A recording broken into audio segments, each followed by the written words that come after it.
बिस्मिल्लाहिर्रहमानिर्रहीम मीनवालो अस्सलामु अलैकुम वरहमतुल्लाहि वबरकातुहु बखैर रागले मानसेरा Pukhto academy lecture topic what is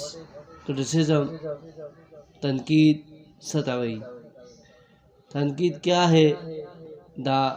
तनकीद इर्तिकाई सफ़र सिंगशुआ तनकीद और अदब आपस की सरिश्ता दा तनकीद पर बारा के मगरबी नक़दानों सनदरियात वड़ाने कड़ी दी अदब के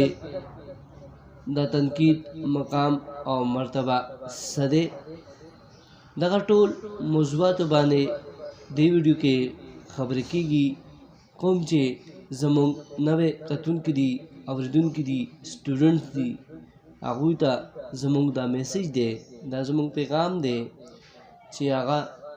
मानसेरा पुख्तो एकेडमी यूट्यूब चैनल और फेसबुक पाना लाइक की और सब्सक्राइब की चे पुख्तो जबे और तारीख सरा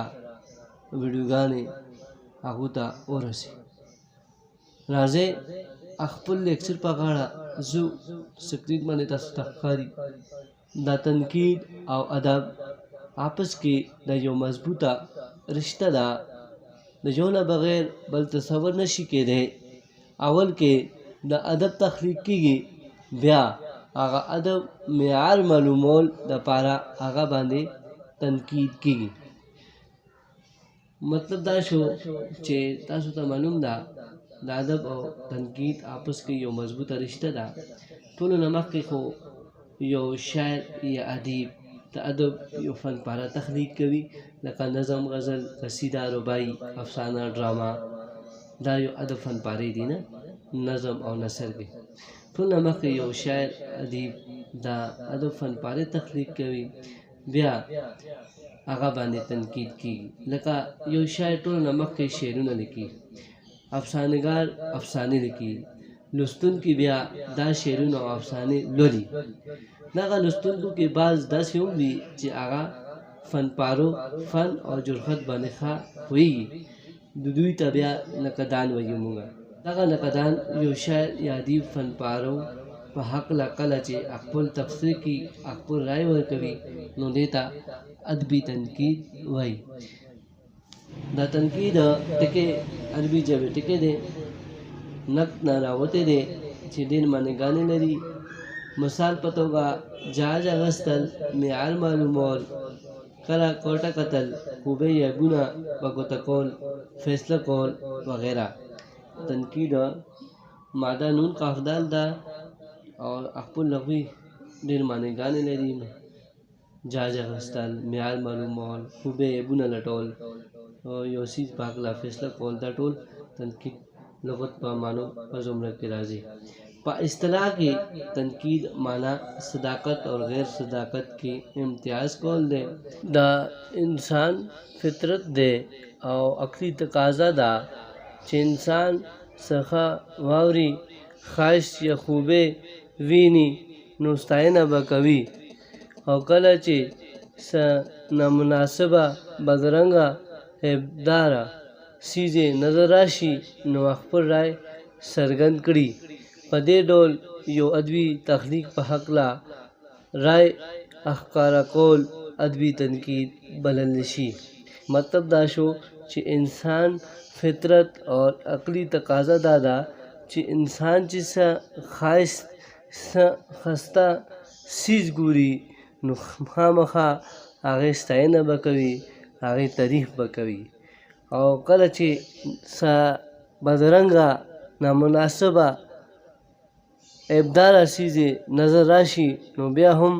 अखपुर राय सरगन के भी पदे डोल कला चे यो अदबी तख्लीक पहकला यो अदबी फन पारे पहकला चे आगा नज़म के दे या नसर के दे आगा पहकला कला चे नकदान पोहान अखपुल राय अखकारा कवि नो देता अदबी तनकीद वाई दा तनकीद इब्तदा दा इंसान पैदा के दो पाओ वक्त नहीं शवे आगा वक्त इब्लीस हम तनकीद करो चीज़ د خاورې جوړ انسان ته سر ټینګ کړم، زه اور نه پیدا یم. فرښتو هم د الله پاک د خپل نای پیدا کولو په هکله خپل د اعتراض نقطه وړاندې کړې وه. د فن تنقید په هکله ټول نه لومړی کتاب چې دنیا ته معلوم شوی و هغه یوناني عالم ارسطو بوتیکا کتاب دی. دا کتاب یوناني ژبه کې لیکل شوی دی خو وروستو مختلف ژبو کې ژباړل شوی دی. یعنې تنقید لومړی کتاب ارسطو لیکل دی بوتیکا په نوم، او دا یوناني ژبه کې لیکلې وه خو وروستو وخت سره دا مختلف ژبو کې ترجمه شوی دی. دا تنقید مطلب د یو لیکنې کتنه، څېړنه او هغې ښه او بد ځان پوهېدل دي. په انګریزي کې تنقید دپاره کرټیسزم لفظ مستعمل دی. دا ټکی یوناني ژبې نه اخیستل شوی دی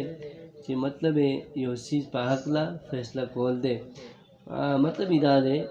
چې یو تخلیق شوی عبارت، افسانه، ناول یا فنپاره هغې په هکله خپل خیالات، خپل هزار، خپل کوم چې فیصله دی هغه کول دې ته تنقید وایي. پښتو کې د تنقید دپاره موزون ټکي جاز استعمال شوی ده. یعنې پښتو کې موږ تنقید ته جاج وایو،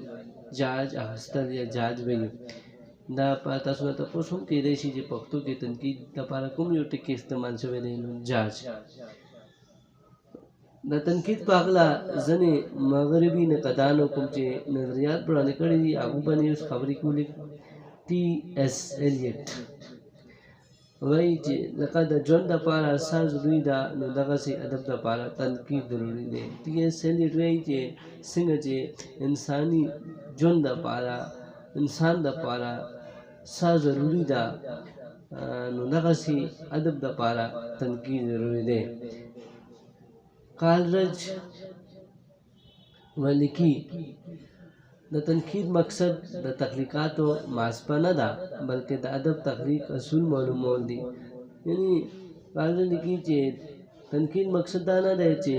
تخلیقاتو یو بل سره موافقه کیږي، مقابله کیږي، دا نه دی بلکې ادب تخلیق کول کوم چې صحیح اصول دي هغه معلومول دي. هډسن لیکي چې ادب ژوند تشریح ده او ادبي تنقید د دې تشریح یعنې سرزي ده. دغسې ټي ایس ایلیټ خیال دی چې د تنقید یو فریضه شاعران او ادیبان ژوندي کول دي کوم چې د ګمنامۍ په تیاره کې پروت دي. ټي ایس ایلیټ لیکي بیا تنقید په هکله چې هغه وایي چې تنقید دا فریضه ده، دا فرض دی چې هغه کوم چې شاعران دي، ادیبان دي، کوم چې ګمنامۍ کې پروته دي، کوم چې تیاره کې پروته دي، هغو له ژوندي کول او هغو له مخامخ راول دي. د پښتو عظیم الشان نابغه شخصیت، شاعر و ادیب د خوشحال خان خټک تنقید په میدان کې پښتو اولنی نقاد دی چا چې اخوند دروینزه په مقصد او پیروهان خیر البیان کتابونو باندې منظوم انداز کې تنقید کړی و. یعنې زموږ په میدان کې کوم چې نقاد دی لومړی هغه خوشحال خان خټک دی او چا چې بایزید انصاري پیروهان په نوم مشهور دی، خیر البیان باندې منظومه شاعري په انداز کې تنقید کړې ده. پښتو ادب کې نور کتابونو په نسبت تنقید په هکله لیکل شوي کتابونو شمېر خو ډېر کم دی، خو تنقید په میدان کې خوشحال خان خټک، قلندر محمد، سید رسول رسا، سحر یوسفزئی، افضل رضا نومونه قابل تعریف دي. یعنې زموږ ادب کې تنقید په هکله لیکل شوي کتابونو شمېر کم دی، لیکن بیا هم د دې په میدان کې خوشحال خان خټک، قلندر محمد، سید رسول رسا، سحر یوسفزئی،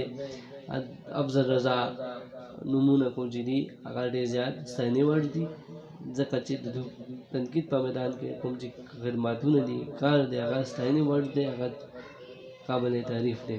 مینهوالو نننۍ ویډیو کې موږ تنقید په هکله ضروري خبرې وکړې. امید لرم چې تاسو نننۍ ویډیو نه ښه استفاده واخلئ او تاسو دغه الفاظو نه ماله اجازت راکړئ. والسلام.